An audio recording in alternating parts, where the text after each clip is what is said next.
그런 말이 있죠. 사람들이 신학교 가면 실망하게 된다. 순수한 마음으로 신학교에 가면 좀 실망한다고 그래요. 신학교에 가면 다들 경건하고 다들 거룩하고 하나님을 향한 특출한 사랑을 가지고 있는 하나님의 사람들이 모여 있는 줄 아는데 막상 가보면 그렇지 않다는 거죠. 저도 처음에 신학교에 가서 좀 적응하기가 힘들더라고요. 저의 기대와 다른 부분들이 많이 있었던 거죠. 저런 사람도 신학교를 왔나? 저런 사람도 목회자가 된다고 여기 왔나? 이런 생각이 안 하려고 해도 안 할 수가 없는 이제 그런 사람들이 있는 거죠. 누가 보더라도 와, 저래 가지고 신학을 하나? 이제 그런 사람들이 있는 거죠. 근데 가만 보면 세월이 지나면서 처음에는 좀 부족함이 있었던 사람들도 세월이 지나면서 점점 성장해서 훌륭한 하나님의 사람이 되는 사람들도 있고, 아니면 결국에 중간에 자기 스스로가 감당 못하고 포기해버린 사람들도 있고 그런 것 같아요. 우리가 아직 어리고 배움의 과정에서는 저래 가지고 어떻게 목회자가 될까 싶은데 세월이 지나서 보면 많이 이제 성장하고 하나님 앞에 부름받은 사람의 모습을 갖춘 사람들이 있고, 어떤 사람들 보면 뭐 장사하고 있는 사람도 있고 뭐 이제 이렇게 바뀌어가는 것 같아요. 자, 그렇게 해서 목회자가 됐어요. 그 목회자의 세계는 어떤가? 그래도 이제 목사가 됐으니까 좀 낫겠지. 또 그것도 아닌 것 같아요. 목회자의 세계 들어오면 거기도 천차 만별, 그냥 별의별 사람이 다 있는 거예요. 누가 보더라도 존경하고 싶고 본받고 싶은 사람도 있고, 누가 보더라도 이제 이런 사람들도 있는 거죠. 그럼 목회자 세계만 그러냐? 모든 세계가 다 그렇죠. 장로님들 모여 있으면 장로님들은 어떠냐? 장로님들도 그렇죠. 어떤 장로님들이 참 훌륭한 장로님이야, 그런 분이 있는가 하면 장로님들끼리도 저 사람 어떻게 장로 됐을까? 이제 싶은 사람들도 있는 거죠. 권사님들이 모이면 또 권사님들 세계도 그러는 거죠. 어느 세계든지 이제 그렇게 되는 거죠. 그런데 중요한 것은 어떤 큰 무게 중심이 하나님 앞에 올바르고 하나님 앞에 선하고 하나님이 맡겨주신 사명을 잘 감당하고 하나님의 사람답게 살아가는 게, 그게 이제 무게 중심이 되고, 그 외에 소수의 사람들이 좀 엉터리 같은 사람도 있다, 이렇게 돼야 되는데 그게 이제 바뀌어버리는 경우가 있는 거죠. 하나님 앞에 제대로 사는 사람은 소수고 엉터리로 사는 사람들이 이제 주도권을 가지고 핵심 세력이 되어버리는, 그렇게 되면 올바른 사람들이 이제 핍박을 받게 됩니다. 시대가 부패하면 하나님과 사람 앞에서 바르게 사는 사람들이 이제 고통받게 되는 거죠. 왜냐하면 올바르게 살지 않는 사람들이 다수고 올바르게 사는 사람이 소수면 그 다수가 소수를 가만두지 않습니다. 야, 나도 너희들처럼 살아야 되는데 이러는 게 아니고, 야, 네 혼자만 잘났냐? 이제 이렇게 되는 거죠. 이게 이제 큰 교회 가면 부교육자들이 여러 명 있지 않습니까? 4명, 5명씩 있고 뭐 많은 데는 수십 명씩 있는 교회도 있지 않습니까? 그 중에 한 부목사가 자기 나름대로는 하나님 앞에 소신을 가지고 정말 열심히 하고 싶어요.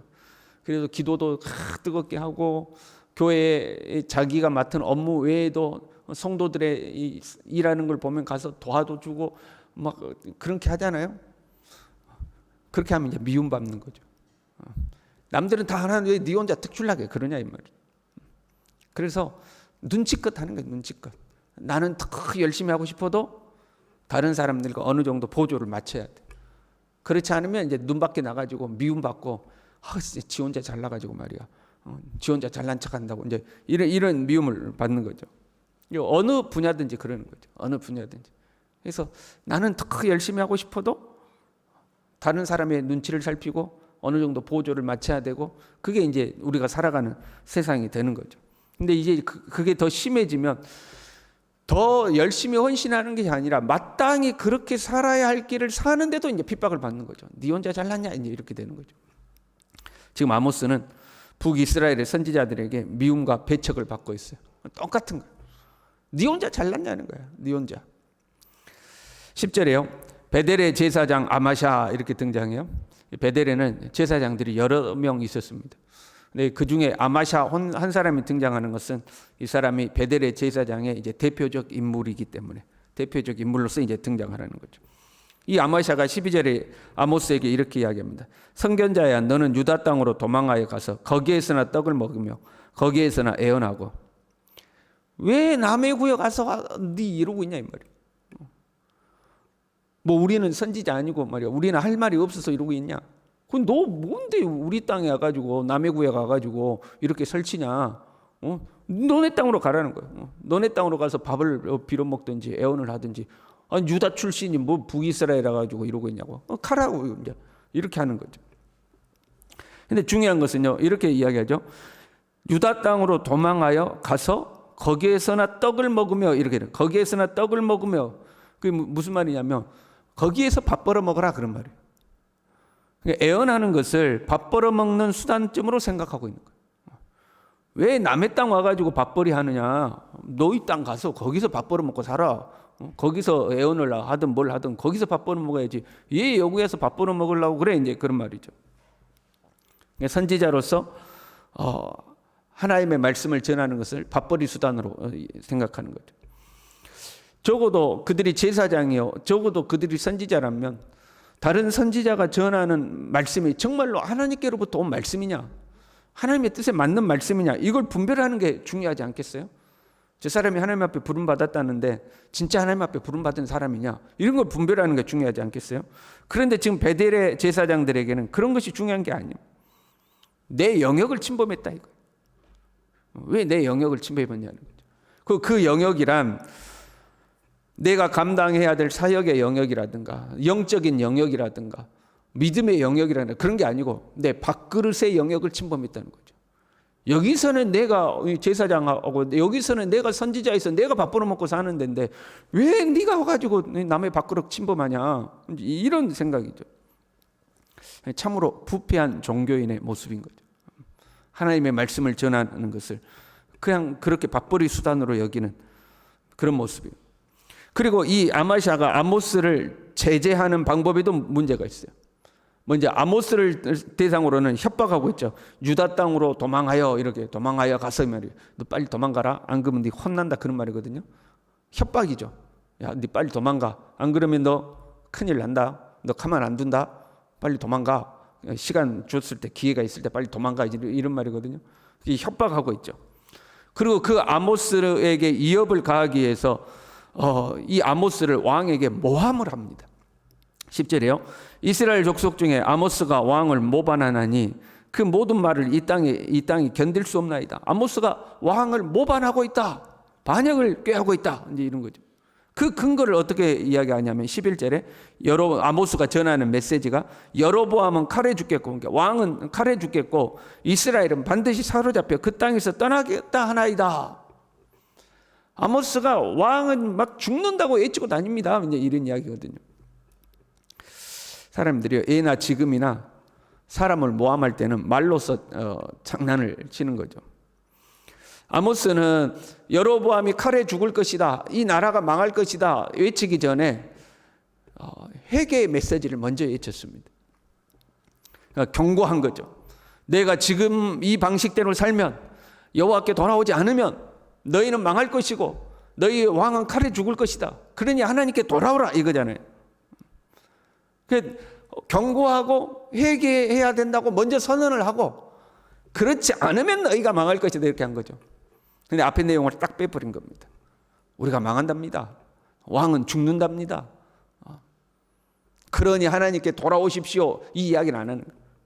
왕이 죽는다고 저렇게 외치고 다닙니다 하고 왕에게 아모스를 모함하고 있는 거죠. 이 제사장이 거짓을 서슴지 않고 있습니다. 거짓말을 통해서 왕의 권력을 움직여 아모스를 제거하려고 그러는 거죠. 정치 세력, 종교 세력들이 거짓말로 정치 세력을 움직여가지고 지금 아모스를 제거하려는 그런 부패한 모습을 보여주고 있는 거죠. 이런 단어가 있어요. 실존적 무신론자, 이제 이런 단어가 있어요. 조금 어렵게 느껴지는 단어죠. 무슨 말이냐면 표면적으로는 하나님을 믿는 것 같은데 삶의 방식과 자세에서는 하나님을 안 믿는 사람처럼 사는 거. 무신론자처럼 산다는 거죠. 교회는 나오는데 사는 것 보면 하나님 안 믿는 사람처럼 살아. 그러니까 이제 실존적으로 무신론자라는 거죠. 지금 베델의 제사장들이 그런 사람들인 거예요. 오늘날로 말하면 목사 아닙니까? 목사들이 교회에서 삽니다. 예배를 인도합니다. 설교도 합니다. 사람들에게 말씀도 가르칩니다. 신앙생활 똑바로 하라고, 믿음으로 살라고 권면도 합니다. 그런데 사는 것을 가만히 보면 저 사람 하나님 믿는 사람 맞나? 이제 싶은 거죠. 권력을 탐하고 권력을 얻기에 암투를 서슴지 아니하고 거짓말도 잘하고 미워하기도 잘하고 때로는 훔치기도 잘하고 그것이 이익이 된다고 하면 세상의 방법을 온갖 수단과 방법을 다 동원하고 하나님의 뜻에 맞는지 안 맞는지 상관도 없고 그러니까 안 믿는 사람하고 똑같은 거예요. 어쩔 때 보면 더 심한 거죠. 그런데 또 교회 오면 할렐루야 하고 예배 인도하고 하나님 말씀 전하고 성경 공부시키고 성도들한테 믿음으로 살라고 이야기하고 그리고 또 자기의 삶으로 돌아가면 전혀 하나님 안 믿는 사람하고 똑같은 거죠.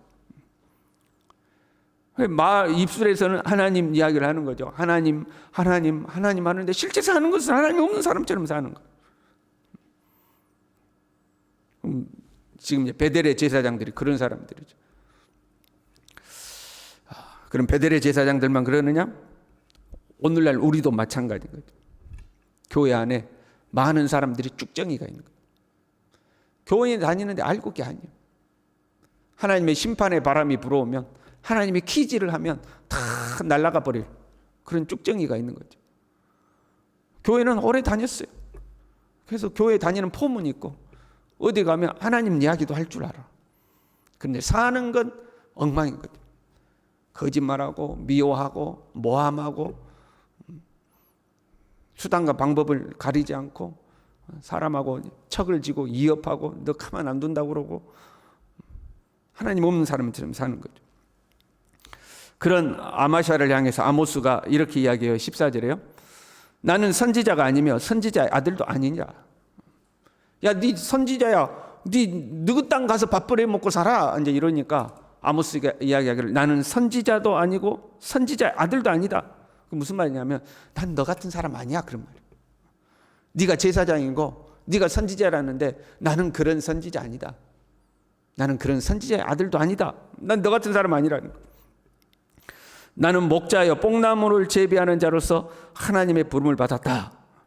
지금으로 말하면 그런 거죠. 나는 평신도야 이제 그런 말이에요. 나는 평신도고 너희는 제사장이잖아. 그런데 너희들의 그 모양이냐 그런 말인 거야. 난 너희 같은 사람 아니야. 너 목사야? 너 장로야? 나는 평신도야. 근데 너네 그렇게 살아 이제 그런 말이거든. 너네 그렇게 살아. 나는 평신도로 사람 앞에 부름 받았는데 너는 왜 그렇게 사냐? 이제 그런 말이에요. 나는 선지자도 아니며 선지자의 아들도 아니라 그 말이에요. 그 뭐냐? 너희는 제사장이며 제사장의 아들이다 그런 말이에요.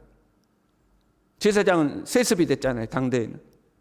너희는 태어나면서부터 제사장 집안에서 태어났을 거 아니냐? 어릴 때부터 제사장으로서 훈련받고 자라지 않았느냐? 그런데 왜 그 모양이냐? 나는 태어나기를 그냥 목자로 태어나고 뽕나무 재배하는 사람으로 태어나서 어느 날 하나님의 부름 받아서 나 지금 이렇게 하고 있는데 너희는 도대체 뭐 하고 있느냐 이제 그런 말이거든요. 너희는 뭐 하고 있냐? 이게 오늘날로 말하면 평신도가 목사를 향해서 평신도인 나도 이렇게 사는데 목사인 당신은 왜 그렇게 사느냐 이제 이런 말이거든요. 여러분 지위가요 교회 안에서 우리의 지위가 목사든 장로든 권사든 뭐 이런 지위가 우리의 경건의 정도나 믿음의 정도를 보장해 주지 않습니다. 저 사람 목사라고? 야, 그럼 아주 경건하겠지. 그런 거 아니라는 거예요. 저 사람 장로라고? 야, 하나님 앞에 훌륭하겠지. 그런 거 아니라는 거예요. 물론 과거에 하나님 앞에 경건하고 헌신된 삶을 살았기 때문에 그 지위를 얻었겠죠. 그러나 그 지위를 얻었다고 해서 그 지위가 나의 경건과 나의 믿음을 끝까지 보장해 주는 게 아니다 이 말이에요. 얼마든지 중간에 바뀌고 변질되고 그렇게 된다 이 말이에요. 사람들이 지위를 특권으로 하는 경우가 있죠.